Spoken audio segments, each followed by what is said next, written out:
ஓம் சாந்தி, ஓம் சாந்தி, ஓம் சாந்தி. நாம் தொடர்ச்சியாக பாக்கிய விதாதாவிலிருந்து ஒவ்வொரு நாளும் சரி மூத்த ராஜயோகினிகள், ராஜயோகிகள் ஆதிரத்தினம் தன்னுடைய அனுபவத்தினை இதன் மூலமாக சொல்லிக் கொண்டு வருகின்றார்கள். நாம் இன்றைக்கு பார்க்கக்கூடியவர் காந்தி நகரிலிருந்து பிரம்மகுமாரி கைலாஷ் சகோதரி. நேற்று எப்படி பிரம்மா பாபாவுடன் தன்னுடைய அனுபவத்தினை சொல்லியிருந்தார். இந்தியே தெரியாது, ஆனா இந்தி படிக்க வைத்தார் சூட்சும வதனத்தில்.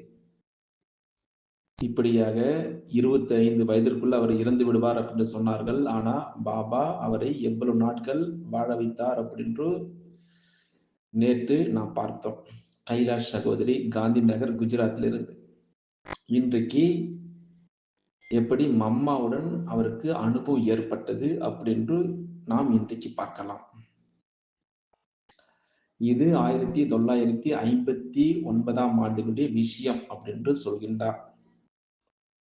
அப்போ நான் மிகவும் சிறியவளாக இருந்தேன். அந்த சமயம் என்னுடைய அம்மா, என்னுடைய அப்பா ஞானத்தில் வந்து கொண்டிருந்தார்கள். எந்த ஞானம்? ஈஸ்வரிய விஸ்வவித்யாலயம், பிரம்மகுமாரிகள் ஈஸ்வரிய விஸ்வவித்யாலயம். இந்த ஞானத்தில் அவர்களுடன் நான் கூட ஒவ்வொரு நாளும் சரி சென்டருக்கு சென்று வந்தேன் அப்படின்று கைலாஷ் சகோதரி தன்னுடைய அனுபவத்தினை சொல்ல ஆரம்பிக்கின்றார். அம்மாவுடன் ஏற்பட்ட அனுபவத்தை. எனக்கு சகோதரிகளுடைய வாழ்க்கை, சகோதரிகள் நடந்து கொள்ளக்கூடிய விதம், சகோதரிகள் தரக்கூடிய அன்பு மிகவும் எனக்கு பிடித்திருந்தது. அதாவது பிரம்மகுமாரிகள் தரக்கூடிய அன்பு. அந்த நாட்களில் மம்மாவுக்கு நிறைய பெயர்கள் இருக்கிறது. மாதேஸ்வரி, ஜெகதம்பா அப்படின்னு. அப்போ அந்த நாட்களில் மம்மா ஜலந்தர் சேவா நிலையத்திற்கு வந்திருந்தார். அப்போ நான் கூட அம்மா அப்பாவுடன் அந்த ஜலந்தர் சென்டருக்கு சென்றிருந்தேன். அப்போ மம்மாவை நான் சிறு வயதிலே சந்தித்தேன். அது மட்டும் இல்லாமல் அம்மாவிற்கு எதிரில் ஒரு பாடலும் கூட நான் பாடிவிட்டேன். மம்மாவிற்கு மிகவும் பிடித்திருந்தது இந்த பாடல். அப்போ மம்மா அவர்கள் மிகவும் புன்முறுவல் செய்து அழகாக மிகவும் பழமையான, ஏற்கனவே அறிமுகமான பாபாவின் குழந்தை அப்படின்னு சொன்னார்.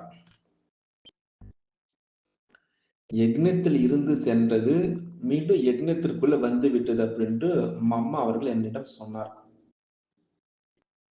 பார் குழந்தாய், பாபா சேவைக்காக வெவ்வேறு இடங்களுக்கு வெவ்வேறு முறையில் அனுப்புகின்றார். நேற்றைய அனுபவத்தை கேட்டால் மட்டும்தான் இன்றைக்கு புரியும். கைலாஷ் சகோதரி சொல்வதை, பாபா உங்கள் மூலமாக தானாகவே சேவை செய்விப்பார்.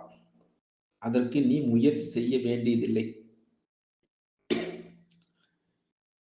மம்மா கொடுத்த இந்த வரதானம் எனக்கு சதா நினைவில் இருக்கிறது. இன்று கூட பாபா நிமித்தமாகி சேவை செய்ய வைத்துக் கொண்டிருக்கின்றார். எவ்வளவு அழகா சொல்றாங்க பாருங்க. என்னது வரதானம்? பாபா உங்கள் மூலமாக தானாகவே சேவை செய்விப்பார், முயற்சி செய்ய வேண்டியதில்லை. இந்த வரதானம் சொல்லியிருக்கின்றாங்க. அப்போ எனக்கு சிறிதளவு என்னுடைய பெரியப்பாவுடைய பந்தனம் எனக்கு இருந்தது. ஆனால் பாபாவின் அதிக அளவு துணை சரி, பாபாவுடைய அதிக அளவு உதவி எனக்கு கிடைத்துக் கொண்டே இருந்தது. என்னுடைய பெரியப்பாவிற்கு நான் மிகவும் நல்ல விதத்தில் ஆடம்பரமாக என்னுடைய மகளுக்கு திருமணம் செய்விப்பேன் அப்படின்று ஆசை இருந்தது என்னுடைய பெரியப்பாவுக்கு. ஆனால் நான் மனதில் நன்றாக உறுதிப்படுத்தியிருந்தேன். என்ன உறுதி? என்ன ஆனாலும் சரி, நான் பிரம்மகுமாரி சகோதரிகள் போன்ற வாழ்க்கையை மேற்கொள்ள வேண்டும் அப்படி என்று. அது மட்டுமா, பாபாவினுடைய சேவை நிறைய செய்ய வேண்டும் அப்படின்று மனதில் நிறைய ஆசை இருந்தது. அப்போ உற்றார் உறவினரிடமிருந்து எனக்கு எந்த உதவியும் கிடைக்கவே இல்லை. என்னுடைய உறவினர்கள் எல்லோரும் விரோதிகளாக, அதாவது எதிரிகளாக ஆகிவிட்டார்கள். ஆனால் என்னுடைய அம்மா, என்னுடைய அப்பாவிற்கு என்னுடைய மகள், அதாவது பிரம்மகுமாரி ஆக வேண்டும் அப்படின்று ஆசை இருந்தது. எந்த ஒரு சேவை செய்தாலும் எனக்கு அலௌகிக, அதாவது ஆன்மீக போதை அதிகரித்து வந்தது. எனக்கு எழுத படிக்க தெரியாமல் இருந்தேன். அதை நேத்து பாபா செய்ய வைத்தார் அல்லவா? ஆகையால உள்ளுக்குள்ளேயே நிறைய யோசித்துக் கொண்டே இருந்தேன். பிறகு எனக்கு ஒரு சிந்தனை வந்தது. என்ன சிந்தனை என்றால், நான் எனக்குள் இருக்கும் விஷயங்கள், எனக்குள் இருக்கக்கூடிய பந்தனங்களை பற்றி மம்மாவிடம் சரி, பாபாவிற்கு கடிதம் மூலமாக கூற வேண்டும். நான் மம்மா, பாபாவிற்கு கடிதத்தில் எழுதினேன்.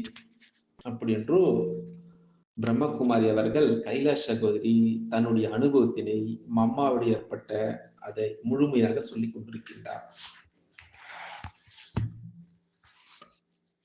பிறகு நான் எழுத படிக்கவில்லை, எனக்கு எதுவும் வராது, நான் எப்பொழுதுமே சென்டரிலே இருக்க வேண்டும்.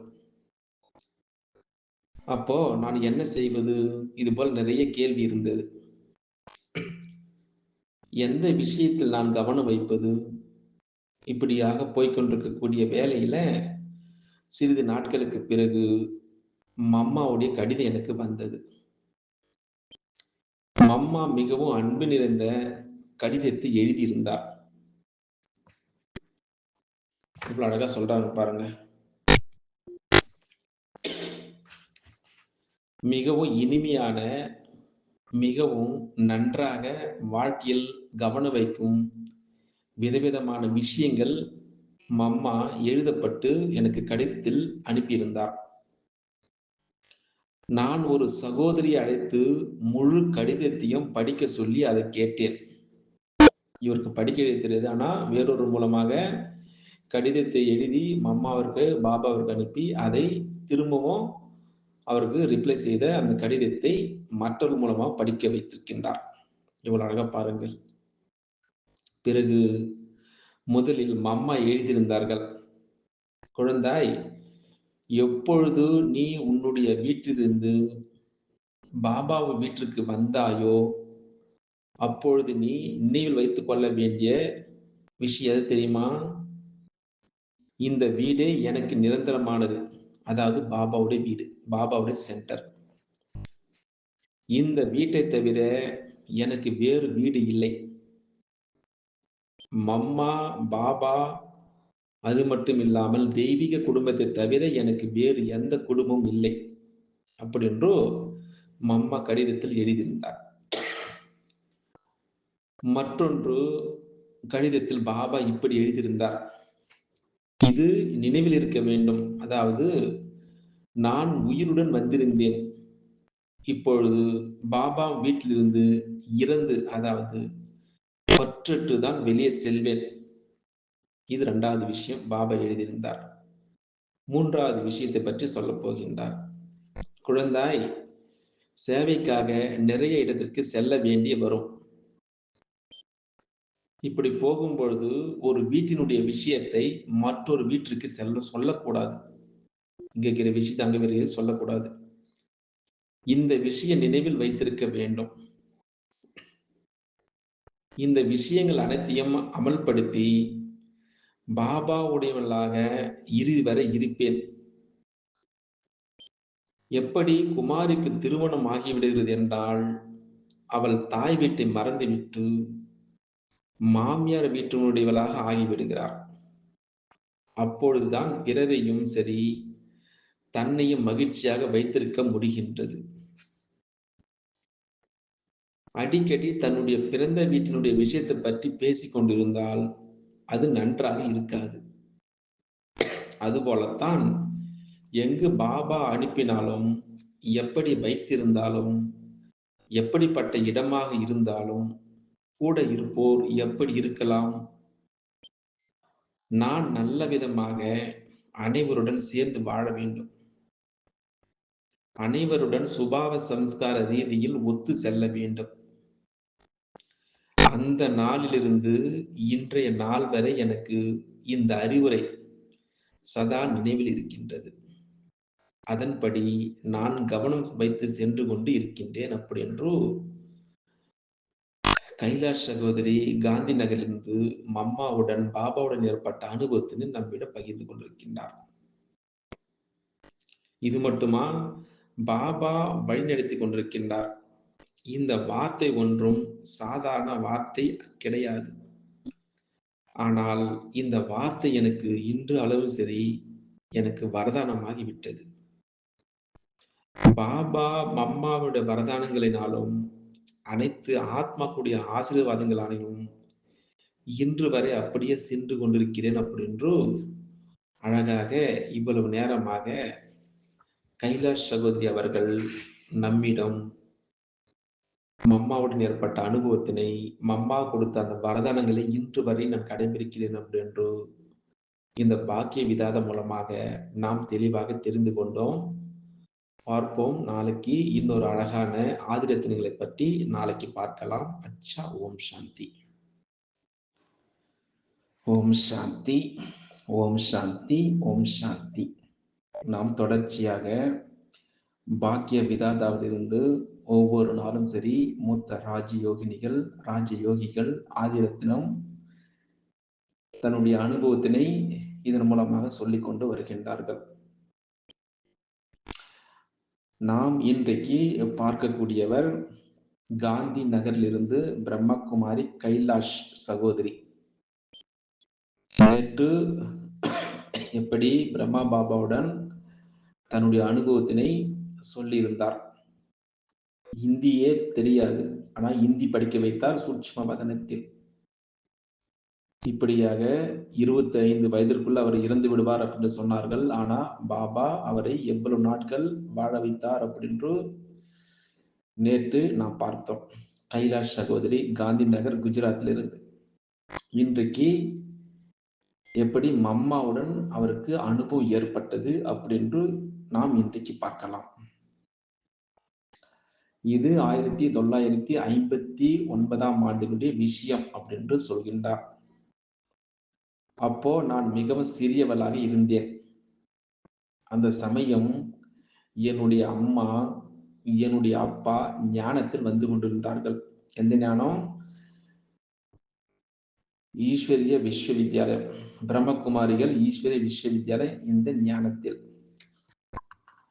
அவர்களுடன் நான் கூட ஒவ்வொரு நாளும் சரி சென்டருக்கு சென்று வந்தேன் அப்படி என்று கைலாஷ் சகோதரி தன்னுடைய அனுபவத்தினை சொல்ல ஆரம்பிக்கின்றார். அம்மாவுடன் ஏற்பட்ட அனுபவத்தை. எனக்கு சகோதரிகளுடைய வாழ்க்கை, சகோதரிகள் நடந்து கொள்ளக்கூடிய விதம், சகோதரிகள் தரக்கூடிய அன்பு மிகவும் எனக்கு பிடித்திருந்தது. அதாவது பிரம்மகுமாரிகள் தரக்கூடிய அன்பு. அந்த நாட்களில்